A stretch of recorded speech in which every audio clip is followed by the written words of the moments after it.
She's literally moving me. She's so intense.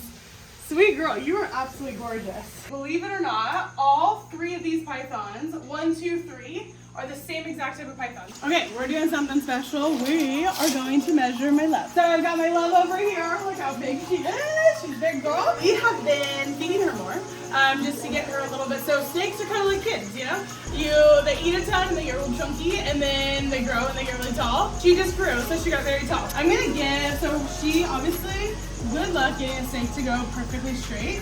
So we were lucky and she wasn't all over the place. She gets so hyper. But because she's got some coils in her, I'm gonna give a little bit, I'm gonna give an extra foot up there because it's just, the reality of it is what it is. So, all the way over. So hopefully you can still see her gorgeous, gorgeous coloration.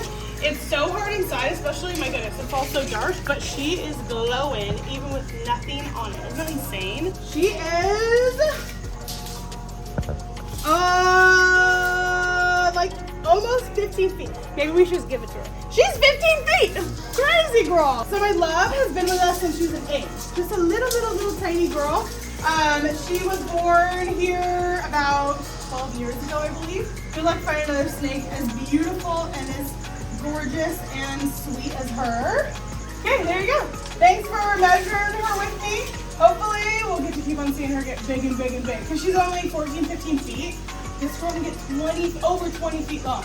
And she's not even that big. She's not even that thick. So we got a long ways to go around her. We'll make sure we get you some good footage of that. We hatched her from an egg. That's what's really awesome, is that we know timelines of things. We know genetics of all of it, because so many of our rejects come here or are born here from our zoo. So with these girls, she could probably get a little bit larger, but she's not full grown. So as you guys can see, she's really large. So the reason why, so females are a lot larger than males. That's okay, love.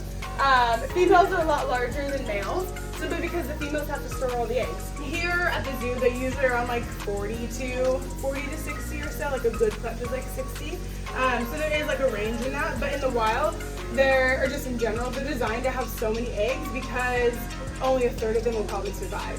Sweet girl, hi! These pythons have zero maternal instinct, so that's why removing the eggs is totally cool and totally fine with that.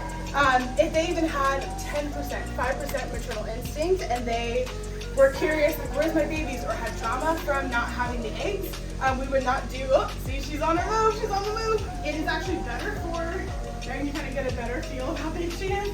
It's actually better for them because the females, while on the eggs, they don't get to eat. They don't come off the eggs to be able to keep them up and keep their own maintenance up. So once the females have laid their eggs, we'll remove them, and then we get to go put them back in their enclosure, and then they usually eat pretty quickly again. Just moving. There we go. She's gonna go right into all my benches. Just keep on working with me here. So we go in and we help the snakes out. So one snake, she's just looking for somewhere to go. Whew, she got me. Open them, and it only happens so often. It doesn't happen wildly often. She's literally moving me. She's so intense. Sweet girl, you are absolutely gorgeous. It is hard to keep my train of thought, not gonna lie. She is a sweetheart. They're not all like this. There are definitely some feisty mamas. We respect them all equally. We like the nice ones, but we're good with the feisty ones. We're into it, whatever it looks like. She is, okay, you know what, earlier I said she was probably 200 pounds. I definitely agree with that. She is really large. Okay, she's just gonna go all the way through. Here we go. She is just a menace. Look at her. She's so awesome. I don't interact with these large pythons wildly often, but it's cool to every once in a while get a chance. But you know what? Let's take a big snake out. Where are you going?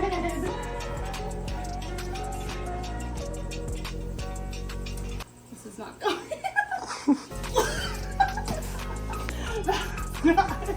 There you go.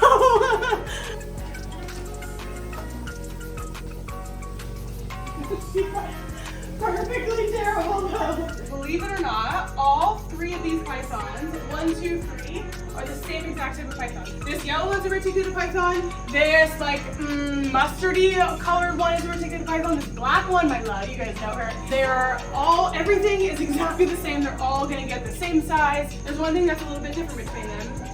Can you tell? Can you tell the difference? With all of our breeding, we do all of it very as natural as it comes. It's just sort of knowing what genetics are dominant and co-dominant. My Lovin' here, she's got specific genes that flush out every single pattern you can think of. This one has has genes that flushes out all the other different patterns and makes it all this beautiful, beautiful citron yellow color. This one has specific patterns and specific genes to make it this is like a purple, so it's beautiful coloration.